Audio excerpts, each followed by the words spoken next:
ನಮಸ್ಕಾರ ಸ್ನೇಹಿತರೆ, ಜನವರಿಯಿಂದ ಜೂನ್ 2026 ದೇಶದ ಪ್ರಮುಖ ಉನ್ನತ ಹುದ್ದೆಗಳಲ್ಲಿರುವ ವ್ಯಕ್ತಿಗಳ ಬಗ್ಗೆ MCQs ಮೂಲಕ ತಿಳಿದುಕೊಳ್ಳೋಣ.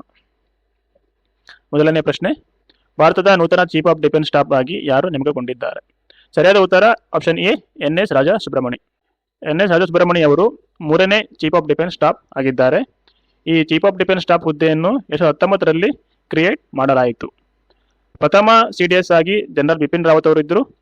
ಎರಡನೇ CDS ಆಗಿ ಜನರಲ್ ಅನಿಲ್ ಚೌಹಾಣ್. ಈಗಿನ ಚೀಫ್ ಆಫ್ ಆರ್ಮಿ ಸ್ಟಾಫ್ ಆಗಿ ಧೀರಜ್ ಸೇತ್ ಅವರಿದ್ದಾರೆ. ಚೀಫ್ ಆಫ್ ಏರ್ ಸ್ಟಾಫ್ ಆಗಿ ಅಮರ್ಪ್ರೀತ್ ಸಿಂಗ್ ಇದ್ದಾರೆ. ಚೀಫ್ ಆಫ್ ನಾವಲ್ ಸ್ಟಾಫ್ ಆಗಿ ಕೃಷ್ಣ ಸ್ವಾಮಿನಾಥನ್ ಇದ್ದಾರೆ. ಕ್ವಶನ್ ನಂಬರ್ 2, ಮೇ 2026ರಲ್ಲಿ ಪಶ್ಚಿಮ ಬಂಗಾಳದ ನೂತನ ಮುಖ್ಯಮಂತ್ರಿಯಾಗಿ ಯಾರು ಪ್ರಮಾಣ ವಚನ ಸ್ವೀಕರಿಸಿದರು? ಸರಿಯಾದ ಉತ್ತರ ಆಪ್ಷನ್ ಬಿ, ಸುವೇಂದು ಅಧಿಕಾರಿ. ಕ್ವಶನ್ ನಂಬರ್ 3, ರಾಷ್ಟ್ರೀಯ ಹಿಂದುಳಿದ ವರ್ಗಗಳ ಆಯೋಗದ NCBC ನೂತನ ಅಧ್ಯಕ್ಷರಾಗಿ ಯಾರು ನೇಮಕಗೊಂಡಿದ್ದಾರೆ? ಸರಿಯಾದ ಉತ್ತರ option A, Sadhvi Niranjan Jyoti. NCBC established August 14, 1996ರಲ್ಲಿ. ಇದರ ಹೆಡ್ ಕ್ವಾರ್ಟರ್ಸ್ ಇರುವುದು ನವದೆಹಲಿಯಲ್ಲಿ. ಕ್ವಶನ್ ನಂಬರ್ 4, ಭಾರತದ 15ನೇ ಉಪರಾಷ್ಟ್ರಪತಿಯಾಗಿ ಯಾರು ನೇಮಕಗೊಂಡಿದ್ದಾರೆ? ಸರಿಯಾದ ಉತ್ತರ option C, CP Radhakrishnan. Question number 5, ನಾಗರಿಕ ವಿಮಾನಯಾನ ನಿರ್ದೇಶನಾಲಯದ ನೂತನ ಮಹಾನಿರ್ದೇಶಕರಾಗಿ ಯಾರು ನೇಮಕಗೊಂಡಿದ್ದಾರೆ? New director general of DGCA. ಸರಿಯಾದ ಉತ್ತರ option A, Veer Vikram Yadav. Question number 6, ಜನವರಿ 2026ರಲ್ಲಿ ಕೇಂದ್ರ ಜಾಗೃತ ಆಯೋಗದ ನೂತನ ಜಾಗೃತ ಆಯುಕ್ತರಾಗಿ ಯಾರು ನೇಮಕಗೊಂಡಿದ್ದಾರೆ? ಸರಿಯಾದ ಉತ್ತರ option D, Praveen Vashisht. Question number 7, ಭಾರತದ ನೂತನ ಕಂಟ್ರೋಲರ್ ಜನರಲ್ ಆಫ್ ಅಕೌಂಟ್ಸ್ ಆಗಿ ಯಾರು ಅಧಿಕಾರ ವಹಿಸಿಕೊಂಡಿದ್ದಾರೆ? ಸರಿಯಾದ ಉತ್ತರ option A, TCA Kalyani. Question number 8, ಭಾರತೀಯ ಕ್ರಿಕೆಟ್ ನಿಯಂತ್ರಣ ಮಂಡಳಿಯ ನೂತನ ಅಧ್ಯಕ್ಷರಾಗಿ ಯಾರು ನೇಮಕಗೊಂಡಿದ್ದಾರೆ? Who will be the appointed as the new president of the BCCI? The correct answer is option A, Mithun Manhas. BCC establish ಆಗಿದ್ದಂಥದ್ದು ಡಿಸೆಂಬರ್ 1928ಅಲ್ಲಿ. ಇದರ ಹೆಡ್ ಕ್ವಾರ್ಟರ್ ಇರುವುದು ಮುಂಬೈನಲ್ಲಿ. ಕ್ವಶನ್ ನಂಬರ್ 9, ಕೇಂದ್ರ ಗೃಹ ಸಚಿವಾಲಯವು 2027 ಜನಗಣತಿಗಾಗಿ ರಾಷ್ಟ್ರೀಯ ಬ್ರಾಂಡ್ ಅಂಬಾಸಿಡರ್ ಆಗಿ ಯಾರನ್ನು ನೇಮಿಸಿದೆ? ಸರಿಯಾದ ಉತ್ತರ ಆಪ್ಷನ್ ಎ, ಸುದರ್ಶನ್ ಪಟ್ನಾಯಕ್. ಈ ಸುದರ್ಶನ್ ಪಟ್ನಾಯಕ್ ಅವರು ಒಡಿಶಾ ಮೂಲದ ಫೇಮಸ್ ಸ್ಯಾಂಡ್ ಆರ್ಟಿಸ್ಟ್ ಕೂಡ ಆಗಿದ್ದಾರೆ. ಕ್ವಶನ್ ನಂಬರ್ 10, ಜನವರಿ 2026ರಲ್ಲಿ ಗಡಿ ಭದ್ರತಾ ಪಡೆಯ ಅಂದರೆ BSFನ ನೂತನ ಮಹಾನಿರ್ದೇಶಕರಾಗಿ ಯಾರು ಅಧಿಕಾರ ವಹಿಸಿಕೊಂಡಿದ್ದಾರೆ? ಸರಿಯಾದ ಉತ್ತರ option B, Praveen Kumar. BSF establish ಆಗಿದ್ದಂಥದ್ದು ಡಿಸೆಂಬರ್ 1, 1965ಅಲ್ಲಿ. ಇದರ ಹೆಡ್ ಕ್ವಾರ್ಟರ್ಸ್ ನವದೆಹಲಿಯಲ್ಲಿದೆ. ಕ್ವಶನ್ ನಂಬರ್ 11, ಮೇ 2026ರಲ್ಲಿ ರಕ್ಷಣಾ ಲೆಕ್ಕಪತ್ರಗಳ ಮಹಾನಿಯಂತ್ರಕರಾಗಿ ಯಾರು ಅಧಿಕಾರ ವಹಿಸಿಕೊಂಡಿದ್ದಾರೆ? CGDA. ಸರಿಯಾದ ಉತ್ತರ ಆಪ್ಷನ್ ಎ, ಅನುರಾಗ್ ನಾರಾಯಣ್ ದಾಸ್. ಇದನ್ನು ಆಲ್ರೆಡಿ ನಾವು ನೋಡಿದೆ. TCA Kalyani is the CGA, control general of accounts. K. Sanjay Murthy is the CAG, controller and auditor general of India. Question number 12, ಭಾರತೀಯ ರಾಷ್ಟ್ರೀಯ ಹೆದ್ದಾರಿ ಪ್ರಾಧಿಕಾರದ ನೂತನ ಅಧ್ಯಕ್ಷರಾಗಿ ಯಾರು ನೇಮಕಗೊಂಡಿದ್ದಾರೆ? ಸರಿಯಾದ ಉತ್ತರ option C, Santosh Kumar Yadav. Question number 13, railway ಸಂರಕ್ಷಣಾ ಪಡೆಯ RPF ಮೊದಲ ಮಹಿಳಾ ಮಹಾನಿರ್ದೇಶಕಿಯಾಗಿ ಯಾರು ನೇಮಕಗೊಂಡಿದ್ದಾರೆ? Who has been appointed as the first woman director general of the Railway Protection Force RPF? ಸರಿಯಾದ ಉತ್ತರ option A, Sonali Mishra. Question number 14, ಜನವರಿ 2026ರಲ್ಲಿ ಇಂಡೋ ಟಿಬೇಟಿಯನ್ ಬಾರ್ಡರ್ ಪೊಲೀಸ್ ನೂತನ ಮಹಾನಿರ್ದೇಶಕರಾಗಿ ಯಾರು ನೇಮಕಗೊಂಡಿದ್ದಾರೆ? ಸರಿಯಾದ ಉತ್ತರ option D, Shatrujit Singh Kapoor. ITBP establish ಆಗಿರುವಂಥದ್ದು ಅಕ್ಟೋಬರ್ 24, 1962ಅಲ್ಲಿ. ಇದರ ಹೆಡ್ ಕ್ವಾರ್ಟರ್ ಇರುವಂಥದ್ದು ನವದೆಹಲಿಯಲ್ಲಿ. ಕ್ವಶನ್ ನಂಬರ್ 15, ಜನವರಿ 2026ರಲ್ಲಿ ಭಾರತೀಯ ಜನತಾ ಪಾರ್ಟಿಯ ಅತ್ಯಂತ ಕಿರಿಯ ರಾಷ್ಟ್ರೀಯ ಅಧ್ಯಕ್ಷರಾಗಿ ಯಾರು ಆಯ್ಕೆಯಾಗಿದ್ದಾರೆ? ಸರಿಯಾದ ಉತ್ತರ option A, Nitin Nabin. Question number 16, ಭಾರತದ 53ನೇ ಮುಖ್ಯ ನ್ಯಾಯಮೂರ್ತಿಯಾಗಿ ಯಾರು ನೇಮಕಗೊಂಡಿದ್ದಾರೆ? The correct answer is option A, justice Suryakant. Justice Suryakant replaced justice BR Gavai after his retirement. Question number 17, ಪ್ರಧಾನಿ ನರೇಂದ್ರ ಮೋದಿ ಅವರ ನೂತನ ಖಾಸಗಿ ಕಾರ್ಯದರ್ಶಿಯಾಗಿ ಯಾರು ನೇಮಕಗೊಂಡಿದ್ದಾರೆ? ಸರಿಯಾದ ಉತ್ತರ option A, Nidhi Tiwari. Question number 18, ರಾಷ್ಟ್ರೀಯ ಕೆಡೆಟ್ ಕಾರ್ಪ್ಸ್ ಎನ್ಸಿಸಿನ 35ನೇ ಮಹಾನಿರ್ದೇಶಕರಾಗಿ ಯಾರು ಅಧಿಕಾರ ವಹಿಸಿಕೊಂಡಿದ್ದಾರೆ? ಸರಿಯಾದ ಉತ್ತರ option B lieutenant general Virendra Vats. NCC establish ಆಗಿದ್ದದ್ದು ಜುಲೈ 16, 1948ರಲ್ಲಿ. ಇದರ ಹೆಡ್ ಕ್ವಾರ್ಟರ್ ನವದೆಹಲಿಯಲ್ಲಿದೆ. Question number 19. ಭಾರತೀಯ ಗುಪ್ತಚರ ಸಂಸ್ಥೆ ರಿಸರ್ಚ್ ಅಂಡ್ ಅನಾಲಿಸಿಸ್ ವಿಂಗ್ ನೂತನ ಮುಖ್ಯಸ್ಥರಾಗಿ ಯಾರು ನೇಮಕಗೊಂಡಿದ್ದಾರೆ? ಸರಿಯಾದ ಉತ್ತರ option A Parag Jain. Question number 20. ಭಾರತದ 26ನೇ ಮುಖ್ಯ ಚುನಾವಣಾ ಆಯುಕ್ತರಾಗಿ ಯಾರು ನೇಮಕಗೊಂಡಿದ್ದಾರೆ? ಸರಿಯಾದ ಉತ್ತರ option B Gyanesh Kumar. Question number 21. ಭಾರತೀಯ ಬಾಹ್ಯಾಕಾಶ ಸಂಶೋಧನಾ ಸಂಸ್ಥೆಯ ನೂತನ ಅಧ್ಯಕ್ಷರಾಗಿ ಯಾರು ನೇಮಕಗೊಂಡಿದ್ದಾರೆ? ಸರಿಯಾದ ಉತ್ತರ option A V Narayanan. He is the 11th chairman of ISRO and ISRO was established in 1969 and its headquarters in Bangalore. Question number 22. ಭಾರತೀಯ ರಿಸರ್ವ್ ಬ್ಯಾಂಕ್ನ 26ನೇ ಗವರ್ನರ್ ಆಗಿ ಯಾರು ನೇಮಕಗೊಂಡಿದ್ದಾರೆ? ಸರಿಯಾದ ಉತ್ತರ ಆಪ್ಷನ್ ಸಿ ಸಂಜಯ್ ಮಲ್ಹೋತ್ರಾ. ಇದರ ಕೆಲವು ಇಂಪಾರ್ಟೆಂಟ್ ಪಾಯಿಂಟ್ಸ್ಗಳಂದರೆ RBI ಎಸ್ಟಾಬ್ಲಿಷ್ ಆಗಿದ್ದಂಥದ್ದು ಏಪ್ರಿಲ್ 1, 1935ರಲ್ಲಿ ಇನ್ ಕೋಲ್ಕತ್ತಾದಲ್ಲಿ, ಮತ್ತು ಇದು ನ್ಯಾಷನಲೈಸ್ಡ್ ಆಗಿದ್ದಂಥದ್ದು ಜನವರಿ 1, 1949ರಲ್ಲಿ.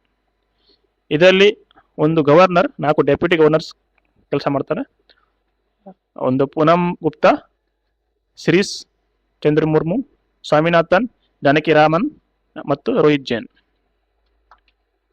Question number 23. ಕೇಂದ್ರ ಸರ್ಕಾರ ರಚಿಸಿರುವ AI ಆಡಳಿತ ಮತ್ತು ಆರ್ಥಿಕ ಗುಂಪಿನ ಅಧ್ಯಕ್ಷರಾಗಿ ಯಾರು ನೇಮಕಗೊಂಡಿದ್ದಾರೆ? ಸರಿಯಾದ ಉತ್ತರ option A Ashwini Vaishnaw. Question number 24. April 2026ರಲ್ಲಿ ಆಂಧ್ರಪ್ರದೇಶ ಹೈಕೋರ್ಟ್ನ ಮೊದಲ ಮಹಿಳಾ ಮುಖ್ಯ ನ್ಯಾಯಮೂರ್ತಿಯಾಗಿ ಯಾರು ನೇಮಕಗೊಂಡಿದ್ದಾರೆ? ಸರಿಯಾದ ಉತ್ತರ option D justice Lisa Gill. Question number 25. ಸತತ 3ನೇ ಬಾರಿಗೆ ರಾಜ್ಯಸಭೆಯ ಉಪಸಭಾಪತಿಯಾಗಿ ಅವಿರೋಧವಾಗಿ ಆಯ್ಕೆಯಾದ ಮೊದಲ ನಾಮನಿರ್ದೇಶಿತ ಸಂಸದ ಯಾರು? ಸರಿಯಾದ ಉತ್ತರ option B Harivansh Narayan Singh. Question number 26. April 2026ರಲ್ಲಿ ನೀತಿ ಆಯೋಗದ ನೂತನ ಉಪಾಧ್ಯಕ್ಷರಾಗಿ ಯಾರು ನೇಮಕಗೊಂಡಿದ್ದಾರೆ? ಸರಿಯಾದ ಉತ್ತರ option A Ashok Kumar Lahiri. NITI Aayog establish ಆಗಿರುವಂಥದ್ದು ಜನವರಿ 1, 2015ರಲ್ಲಿ ಆಫ್ಟರ್ ಡಿಸಾಲ್ವಿಂಗ್ ಪ್ಲಾನಿಂಗ್ ಕಮಿಷನ್, ಅಂದರೆ ಯೋಜನಾ ಆಯೋಗವನ್ನು. ಇದರ ಚೇರ್ಮನ್ ಯಾವಾಗಲೂ ಪ್ರೈಮ್ ಮಿನಿಸ್ಟರ್ ಆಗಿರ್ತಾರೆ. President chairman Narendra Modi. ಇದರ CEO Nidhi Chhibber present. Question number 27. May 2026ರಲ್ಲಿ ಪ್ರಸಾರ ಭಾರತಿ ಅಧ್ಯಕ್ಷರಾಗಿ ಯಾರು ನೇಮಕಗೊಂಡಿದ್ದಾರೆ? ಸರಿಯಾದ ಉತ್ತರ option A Prasoon Joshi. Prasar Bharati establish ಆಗಿರುವಂಥದ್ದು ನವೆಂಬರ್ 23, 1997ರಲ್ಲಿ. ಇದರ present CEO Gaurav Dwivedi. Question number 28. May 2026ರಲ್ಲಿ ಭಾರತ ರಿಸರ್ವ್ ಬ್ಯಾಂಕ್ನ ನೂತನ ಡೆಪ್ಯೂಟಿ ಗವರ್ನರ್ ಆಗಿ ಯಾರು ನೇಮಕಗೊಂಡಿದ್ದಾರೆ? ಸರಿಯಾದ ಉತ್ತರ ಆಪ್ಷನ್ ಡಿ ರೋಹಿತ್ ಜೈನ್. ಇದು ನಾವು ಆಲ್ರೆಡಿ ನೋಡಿದ್ದೇವೆ. There are 4 deputy governors in the RBI: Poonam Gupta, Shirish Chandra Murmu, Swaminathan, Janaki Raman and Rohit Jain. Question number 29. ಸೂಕ್ಷ್ಮ, ಸಣ್ಣ ಮತ್ತು ಮಧ್ಯಮ ಉದ್ಯಮಗಳ ಸಚಿವಾಲಯದ ಕಾರ್ಯದರ್ಶಿಯಾಗಿ ಯಾರು ಅಧಿಕಾರ ವಹಿಸಿಕೊಂಡಿದ್ದಾರೆ? ಸರಿಯಾದ ಉತ್ತರ option A Bharat Kera. Question 30. ತಮಿಳುನಾಡಿನ ನೂತನ ಮುಖ್ಯಮಂತ್ರಿಯಾಗಿ ಯಾರು ಪ್ರಮಾಣ ವಚನ ಸ್ವೀಕರಿಸಿದ್ದರು? ಸರಿಯಾದ ಉತ್ತರ option A C Joseph Vijay. Question 31. May 2026ರಲ್ಲಿ ಕೇಂದ್ರೀಯ ಚಲನಚಿತ್ರ ಪ್ರಮಾಣೀಕರಣ ಮಂಡಳಿಯ ನೂತನ ಅಧ್ಯಕ್ಷರಾಗಿ ಯಾರು ನೇಮಕಗೊಂಡಿದ್ದಾರೆ? ಸರಿಯಾದ ಉತ್ತರ option B Shashi Shekhar Vempati. CBFC was established in 1951. Head quarter ಇರುವಂಥದ್ದು ಮುಂಬೈನಲ್ಲಿ. ಕ್ವಶನ್ 32. ಫೆಬ್ರವರಿ 2026ರಲ್ಲಿ ನೀತಿ ಆಯೋಗದ CEO ಆಗಿ ಹೆಚ್ಚುವರಿ ಪ್ರಭಾರವನ್ನು ಯಾರಿಗೆ ನೀಡಲಾಯಿತು? ಸರಿಯಾದ ಉತ್ತರ option A Nidhi Chhibber. Question number 33. ಭಾರತದ ಸಾಲಿಸಿಟರ್ ಜನರಲ್ ಯಾರು? ಸರಿಯಾದ ಉತ್ತರ option B Tushar Mehta. Question number 34. ಶ್ರೀನಗರದ ಸೆಂಟ್ರಲ್ ಜೈಲಿನ ಮೊದಲ ಕಾಶ್ಮೀರಿ ಮಹಿಳಾ ಮುಖ್ಯಸ್ಥೆಯಾಗಿ ಯಾರು ನೇಮಕಗೊಂಡಿದ್ದಾರೆ? ಸರಿಯಾದ ಉತ್ತರ option B Saba Shal. Question number 35. ಬಿಹಾರದ 24ನೇ ಮುಖ್ಯಮಂತ್ರಿಯಾಗಿ ಯಾರು ಪ್ರಮಾಣ ವಚನ ಸ್ವೀಕರಿಸಿದರು? ಸರಿಯಾದ ಉತ್ತರ option A Samrat Choudhary. Question number 36. March 2026ರಲ್ಲಿ ದೆಹಲಿಯ ನೂತನ ಲೆಫ್ಟಿನೆಂಟ್ ಗವರ್ನರ್ ಆಗಿ ಯಾರು ನೇಮಕಗೊಂಡಿದ್ದಾರೆ? ಸರಿಯಾದ ಉತ್ತರ option B Taranjit Singh Sandhu. Question number 37. Lieutenant general Syed Ata Hasnain ಅವರನ್ನು ಯಾವ ರಾಜ್ಯದ ನೂತನ ರಾಜ್ಯಪಾಲರಾಗಿ ನೇಮಿಸಲಾಗಿದೆ? ಸರಿಯಾದ ಉತ್ತರ option B Bihar. Question 38. Brihan Mumbai municipal ಕಾರ್ಪೊರೇಷನ್ನ ಮೊದಲ ಮಹಿಳಾ ಮುನ್ಸಿಪಲ್ ಕಮಿಷನರ್ ಆಗಿ ಯಾರು ನೇಮಕಗೊಂಡಿದ್ದಾರೆ? ಸರಿಯಾದ ಉತ್ತರ option B Ashwini Bide. Question 39. ಜನವರಿ 2026ರಲ್ಲಿ ಬಾರ್ಡರ್ ರೋಡ್ಸ್ ಆರ್ಗನೈಸೇಷನ್ನ ನೂತನ ಮಹಾನಿರ್ದೇಶಕರಾಗಿ ಯಾರು ನೇಮಕಗೊಂಡಿದ್ದಾರೆ? New director general of border road organisation. ಸರಿಯಾದ ಉತ್ತರ option A Harpal Singh. BRO was established on May 7, 1960. Question number 40. May 2026ರಲ್ಲಿ ಸತತ 5ನೇ ಬಾರಿಗೆ ಪುದುಚೇರಿಯ ಮುಖ್ಯಮಂತ್ರಿಯಾಗಿ ಯಾರು ಪ್ರಮಾಣ ವಚನ ಸ್ವೀಕರಿಸಿದರು? ಸರಿಯಾದ ಉತ್ತರ option A N Rangaswamy. Question number 41. May 2026ರಲ್ಲಿ ಭಾರತದ ನೂತನ ನೌಕಾಸೇನಾ ಮುಖ್ಯಸ್ಥರಾಗಿ ಯಾರು ನೇಮಕಗೊಂಡಿದ್ದಾರೆ? ಸರಿಯಾದ ಉತ್ತರ option A Krishna Swaminathan. Indian Navy was initially established in its modern form on January 26, 1950 and its headquarters in New Delhi. Question number 42. May 2026ರಲ್ಲಿ ಸತತ 2ನೇ ಬಾರಿಗೆ ಅಸ್ಸಾಂನ ಮುಖ್ಯಮಂತ್ರಿಯಾಗಿ ಯಾರು ಪ್ರಮಾಣ ವಚನ ಸ್ವೀಕರಿಸಿದರು? ಸರಿಯಾದ ಉತ್ತರ option D Himanta Biswa Sarma. Question number 43.